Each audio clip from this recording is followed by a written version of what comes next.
morning again. We all understand the free gift of righteousness which is given to us when, by faith, we call upon the name of the Lord Jesus Christ to save us. But Jesus tells us in Matthew chapter 5, verse 6, "Blessed are they which do hunger and thirst after righteousness, for they shall be filled," showing that there are two types of righteousness. This second type can only be the fruit of righteousness. That is, what grows and develops when we live in the right manner. In Hebrews, Paul encourages Christians to fight the fight of faith. And I'll just read some random verses from Hebrews chapter 12. "Despise not the chastening of the Lord, for whom the Lord loves he chastens. Now no chastening for the present seems to be joyous, but grievous. Nevertheless, afterward it yields the peaceable fruit of righteousness unto them that are exercised thereby."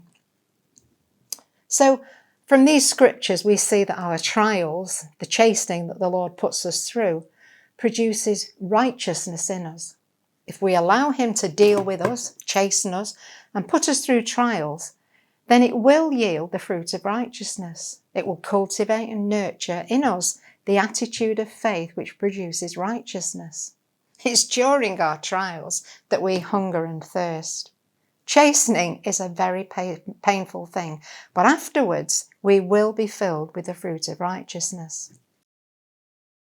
I'd like to share with you an experience etched in my memory that I went through as a young Christian.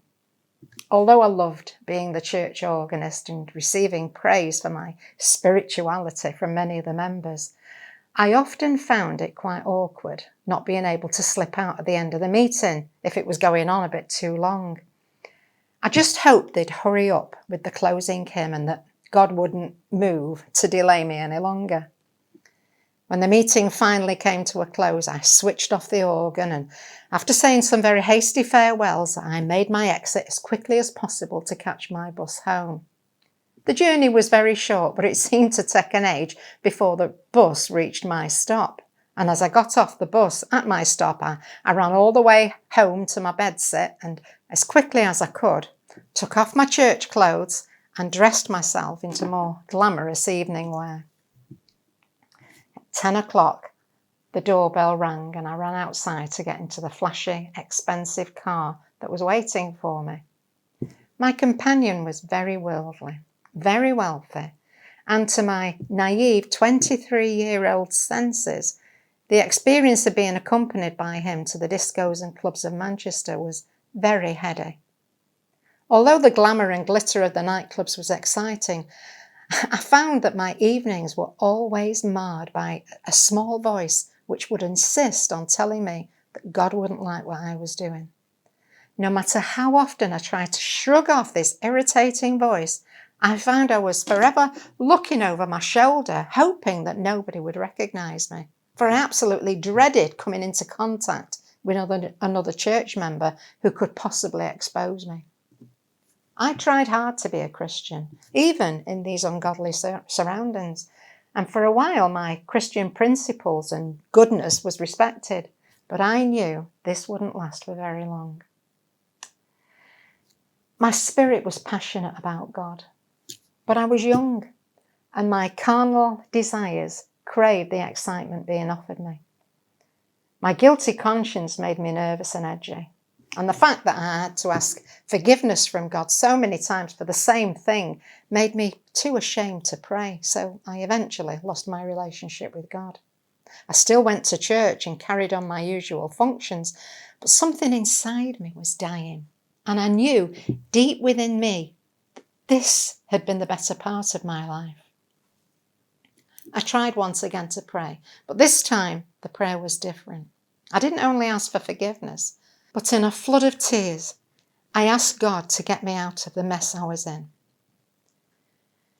During this particular time of prayer, God spoke to me through a vision, and I saw myself caught in a huge web, totally trapped and helpless.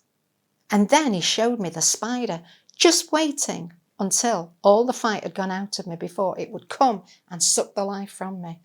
I knew that that spider represented the devil, and that the life he wanted to suck from me was the spiritual life God had put into me.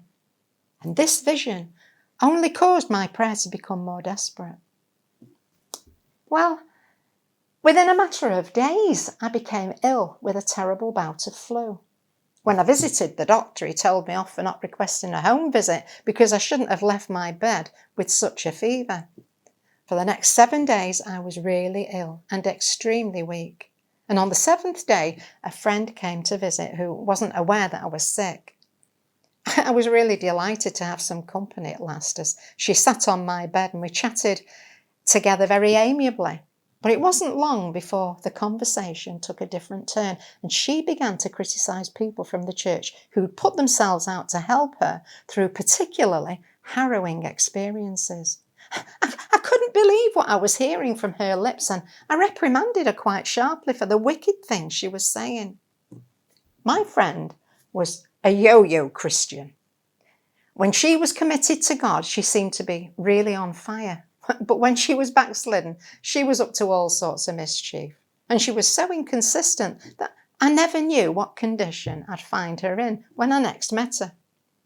She'd been delivered from demonic influences on numerous occasions, and it didn't take me long to realise where she was now. So I said, "You've let them back in, haven't you?"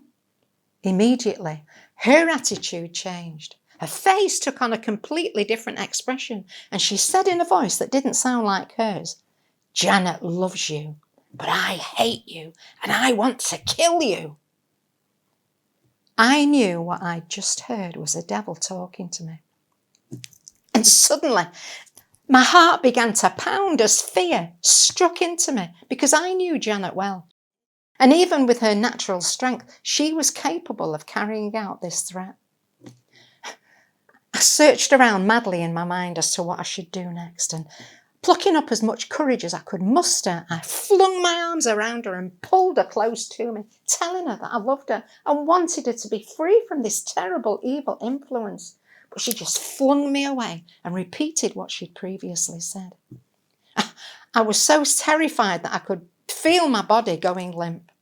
I got out of bed, went to my handbag and took some money out of my purse to make a phone call. I was living in a house which was divided off into flats with a communal payphone in the hall. This was well before everyone had mobile phones. When I told Janet I just needed to call someone, she knew immediately that I was going to ring my pastor. So she followed me to listen to the conversation. My heart was pounding so loudly, I could hardly hear what the pastor was saying on the other end of the phone. And all the time, I could visualise her hands coming round my throat to throttle me. Finally, the conversation finished, and the pastor promised he'd come round as soon as he possibly could to pray for her. We both went back into my bedsit. Janet, she stood in front of the gas fire, but I remained close to the door. And just like something out of a horror movie, the lights suddenly went out as my electric meter ran out of money. And all I could see was Janet silhouetted against the gas fire which was behind her. Then a terrible moan came from her throat, which sounded as though it was coming from the very pit of hell. Terror struck me so forcibly that I ran out of the room, up the stairs, and I locked myself in the toilet. She came up after me and began hammering on the door, and in an effort to break it down. But after a few minutes of wasted energy, she realised that I wasn't going to come downstairs, so she finally left the house. At this time, I was speaking in tongues. All the time I was speaking in tongues and looking out of the toilet window waiting for the pastor. My conscience was giving me terrible time, because I knew that if I'd been a real Christian, I'd have been able to deal with that situation and help Janet by casting the devil out of her.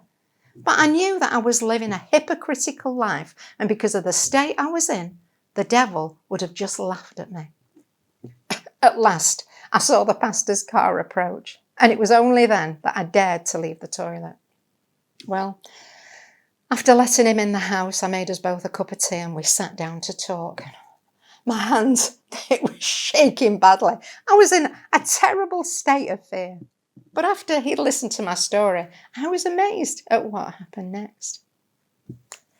My pastor told me he could see a white rabbit on the hearthrug, cracking open nuts which contained lovely, sparkling jewels. He could see it so clearly that he asked me if I could see it too. But I couldn't.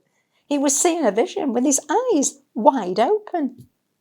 He then told me that the rabbit had changed colour and turned black. And even though it was still cracking nuts open, this time the insides were completely different, as they were full of rottenness and stank.